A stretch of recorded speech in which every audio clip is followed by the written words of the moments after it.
So telling people not to go didn't work. Warning people not to go didn't work. Trying to intimidate people not to go, that definitely didn't work. Even a good faith, earnest, here's a really good reason not to go, kind of cajoling, that did not work either. Turns out we learned definitively in these past few days that people want to protest against this president a lot. And no matter what you tell them, they are going to do it.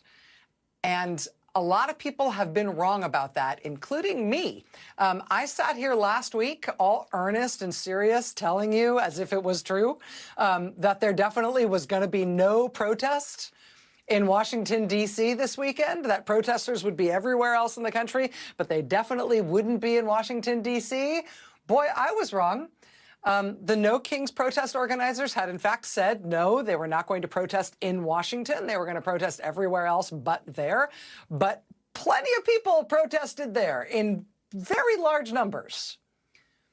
And it wasn't just the No Kings organizers who were saying, oh, we're not going to D.C., don't go to D.C. You might remember last week, Trump tried to threaten people against protesting in Washington this weekend. He said last week that if anybody sort of, dared show up to protest against his big birthday military parade, they'd be met with big and very heavy force, trying to intimidate people into not protesting. Turns out that didn't work. Regular Americans said, you know what? We're not listening to any of you.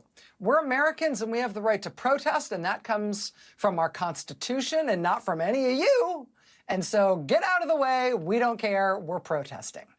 Lots of people protested in Washington this weekend, and there were no problems associated with it. Protesters mostly did